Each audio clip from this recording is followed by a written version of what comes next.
So recently, I've been seeing all over YouTube and the GTA 5 community that the Squatty is actually one of those vehicles that has working snorkels. I was like, damn, that is pretty awesome.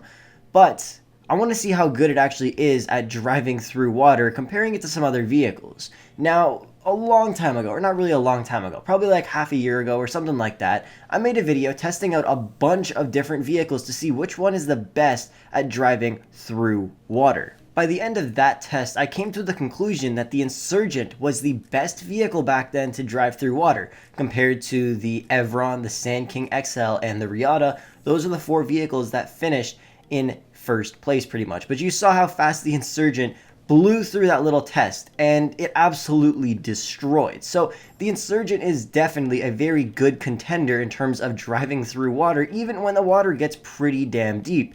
And don't forget, this vehicle is fairly larger than the Squatty, but the Squatty is also fairly tall, so we're going to put them both to the test to see which one is truly better at driving through water. With that said, I hope you enjoy, and let's get into it. I know you guys enjoy playing video games, but it can be very hard to grind on every single game, especially if you don't have a lot of extra time. If you need some help on any of the games that you play, check out Digazani in the description, and they will supply you with everything you need in any of those games, and get 10% off by using code Frolics at checkout. There was one very important thing I needed to test before I actually did this test, and I need to test out the exhaust pipes, because I wanted to see if it actually mattered, if you had to put on the really tall ones, or you could have the normal ones on. So you guys saw I sat in the water for about 5 seconds there with the exhaust pipes that extend the highest.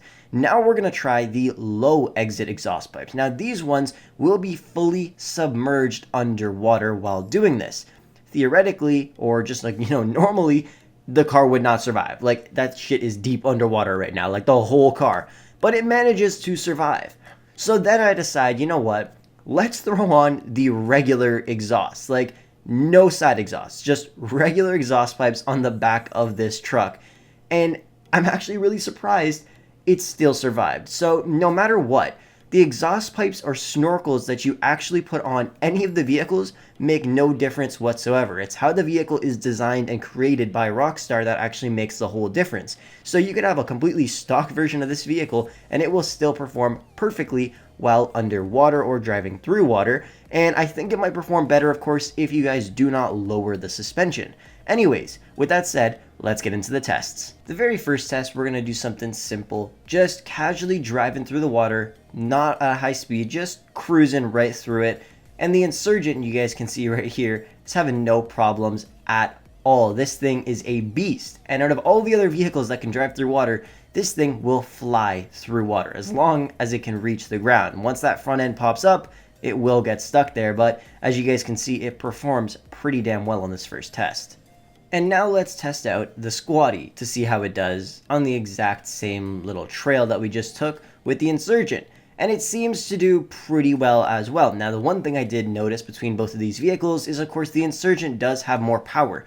It will be able to drive through the water a lot faster compared to the Squatty. You can see the Squatty is much slower. I was pretty much going at the exact same pace the entire time for both vehicles, but the Squatty was just a little bit slower. The next test we're going to do is somewhat like the first one, except this time the test is going to be a little bit longer, and the vehicles are still driving at the same pace, but they'll be submerged underwater for a longer period of time. You can see the Squatty still does an amazing job here. It has no issues whatsoever driving through the water. Even if it's going really slow, it literally just will not die right now, which is pretty crazy.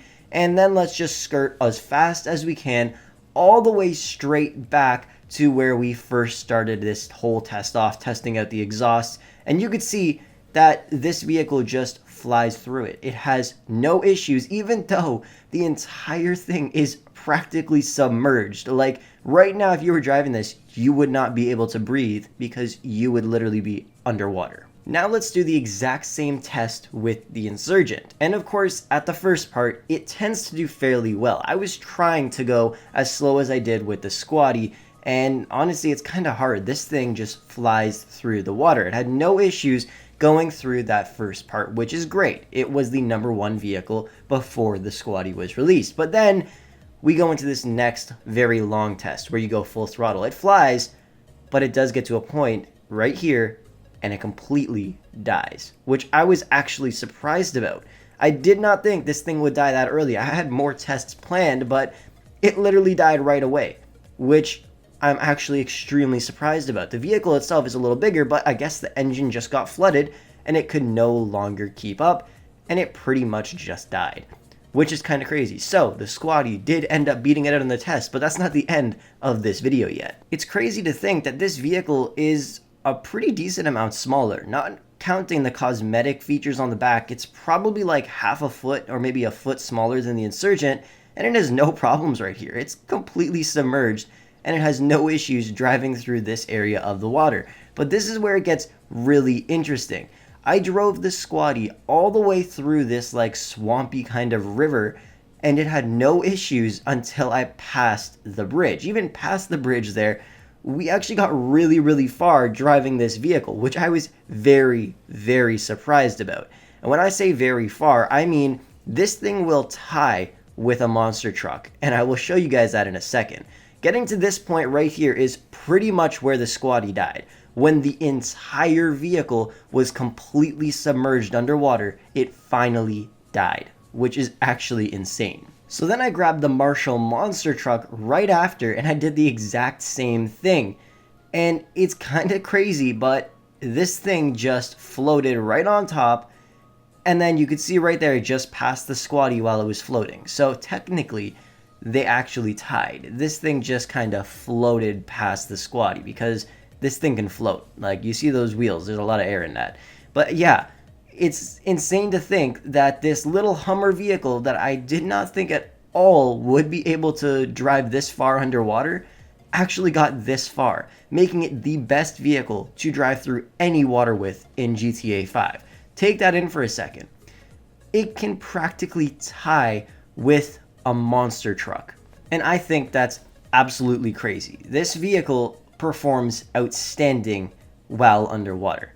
The only downside, it is much slower. If you were to take the Insurgent and the squatty and go into shallow water, not even shallow water, just to a point where the Insurgent wouldn't die, I guess, the Insurgent would smoke it. It flies while driving underwater, driving through water. But like, take a look at the squatty, guys. Like, it's just chilling, driving through the water, having no issues whatsoever. And I think that is actually crazy. So if you guys are looking for an amazing vehicle to drive through water with, the squatty is definitely the vehicle that you should pick. It's not extremely expensive, but it is more expensive than a lot of other off-road type vehicles.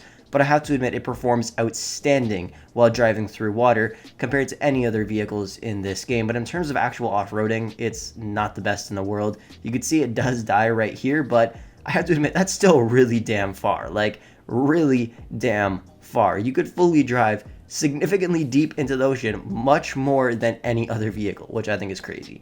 But anyways, that's pretty much going to wrap up the video. Thank you for watching. I hope you enjoyed it. If you did, be sure to smash the thumbs up, subscribe if you are new to the channel, and I will catch you guys in the next one.